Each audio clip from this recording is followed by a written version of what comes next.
अस्सलाम वालेकुम रहमतुल्लाहि व बरकातुहू।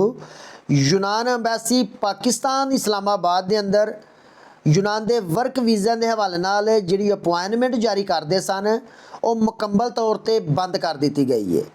यूनान की अंबैसी के ऑफिशियल पेज पर भी उन्होंने अपडेट किया है कि जुलाई के 2 हफ्ते के अंदर अंदर या फिर जुलाई के आखिर तक दोबारा तो वीज़ा अपॉइंटमेंट खोल दी जाएगी।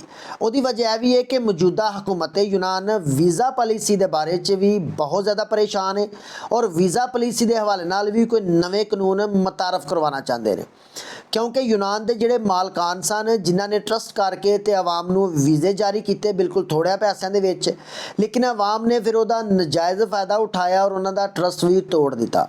यानी कि बड़े सारे लोग वीज़े ते यूनान आए लेकिन वो मालकां तक पहुँचे ही ना। कुछ ने यूनान के अंदर ही फरार का रस्ता इख्तियार किया या फिर चंद ने यूनान ही छड्ड के किसी दूसरी कंट्री चले गए।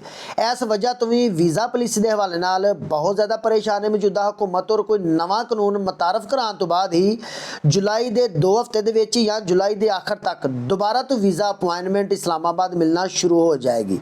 बड़े सारे वीर इस बात को लैके परेशान ने कि पता नहीं की वजह है।